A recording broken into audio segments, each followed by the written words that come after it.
Welcome back, everyone. I thought I'd make a bit of a story video here.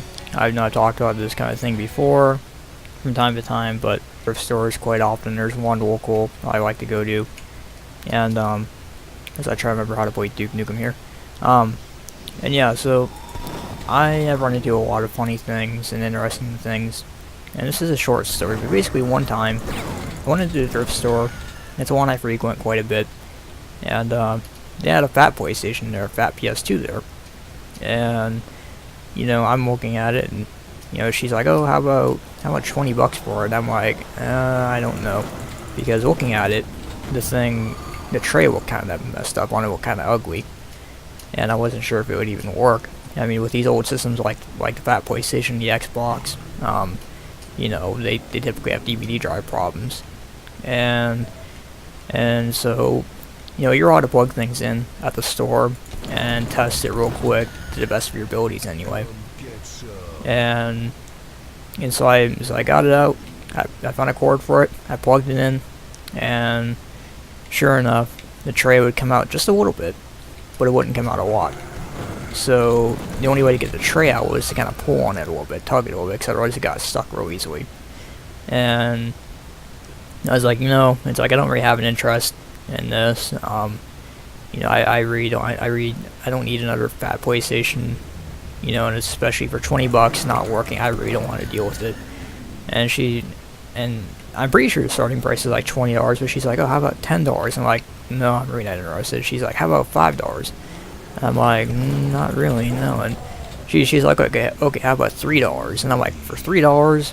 It's like, you gotta be kidding." It's like, "Alright, well, I'll take that risk then." So yeah, I managed to score a fat PS2 for $3 at the thrift store. And by the way, I didn't even know that was a code. I just did that randomly. But yeah, I managed to score that, and that was kind of cool. But the thing was, I got home, I tested it out, and it didn't want to work. And typically with these old consoles, usually all it is you just gotta simply take it apart, clean out the DVD drive, clean the laser, Q-tip, rubbing alcohol. That's precisely what I did. Cleaned it up with some rubbing alcohol and a Q-tip. It worked, but then it was like, okay, so now what do I do about okay, there we go. What do I do about about the tray getting stuck? Well, I found out if you have a disc inside of it, it actually works just fine. So I thought I was just gonna leave as a backup unit. So I said, okay, Roto was sticking on it saying you must leave a disc in a tray, or else it's not gonna work. We'll throw a note on it so that way maybe in the future I remember that. Well, I did that, taped it to it, put it away in the closet, and I remember my friend, he found out, and he's like, "Oh, yeah, fat PlayStation." He's like, "Oh, I want that." And it's like, all right, it's like, you already have a skinny PlayStation, but okay, if you want it. And so I gave it to him, and he took off a note, and I'm just like, "What are you doing?" He's like, "Oh, no, I remember about it."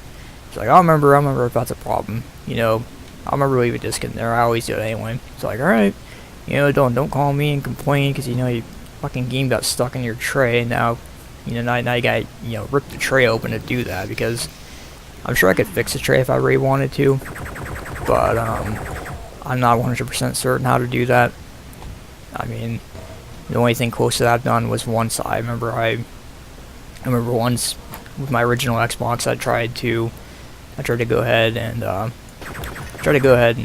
and fix a tray on it because it was getting stuck. And I remember what I did was I was able to get in there with like tweezers and rubber band or something like that, and pull off the old belt and give it a cleaning and then give it a shot, and I think that fixed it up.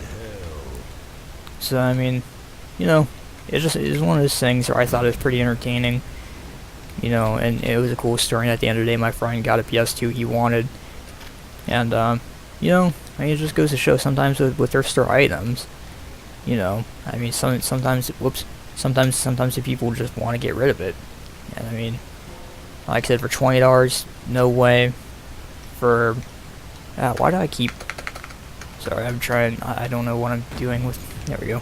I'm trying to select different weapons, and I keep typing something. Anyway, though, yeah, it just goes to show. I mean, people. In her case, I mean, they just want to make a profit. That's what they want to do. By the way, I was trying to see if I had any pipe bombs, but apparently I don't. Just kind of odd. I thought I did. Yeah, you know, sometimes people just want to make a profit, and I mean, you know, you just gotta watch out though. Like I said, a lot of this stuff, especially if the rest of the is as is, but I mean, except for $3. I mean, really, I mean, why wouldn't you take that risk if you ask me anyway? So, anyway, it's a little bit of a story here with Duke Nukem gameplay. Trying to remember how the heck to play this game. Real quick, I guess I'll note the Atomic Edition, or sorry, not the Atomic Edition, World Tour is what this is. I like it, but I do think the voice acting is stupid. It's not that good, and there's some other thrown in phrases that they added that just sound dumb. But yeah, I definitely prefer the original. But I got this one mostly because it has controller support. Anyway though, so that's a little bit of story though. Hope you all enjoyed, and thanks for listening, and thanks for watching.